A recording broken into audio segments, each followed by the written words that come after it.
ఎవని గర్వము వానిని తగ్గించును. చాలండి. ఎవరి గర్వము వాడిని ఏం చేస్తుందంట? తగ్గించేస్తుంది. తన స్థాయిని తగ్గించేసింది. ఇప్పుడు రాజు ఏమైపోయాడంటే పశుప్రాయుడైపోయాడు. రాజ భోజనం చేయాల్సిన వ్యక్తి ఏం చేస్తున్నాడు? ఇప్పుడు గడ్డి మేస్తా ఉన్నాడు కదా.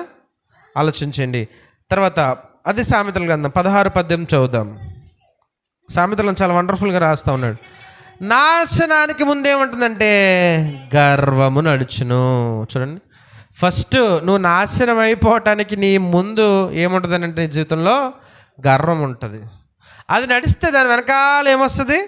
నాశనం వస్తుంది. దాని వెనకాల ఏమొస్తుంది? అవమానం వస్తుంది. దాని వెనకాల ఏమొస్తుంది?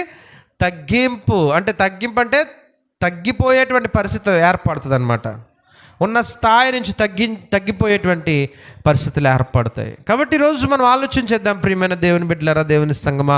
ఈరోజు వాక్యం వెంటనే నీవు నేను మన జీవితంలో ఆలోచన చేస్తే గర్వము ఎంత భయంకరమైన స్వనాశనానికి కారణం అవుతుంది. ఇప్పుడు తన జీవితంలో తనకు తానే నాశనం తీసుకొచ్చుకున్నాడు నెబుకద్నెజరు. దానికి కారణం ఏంటంటే గ్రహింపు లేకపోవటము. దానికి కారణం ఏంటంటే గర్వము కలిగి ఉండడం.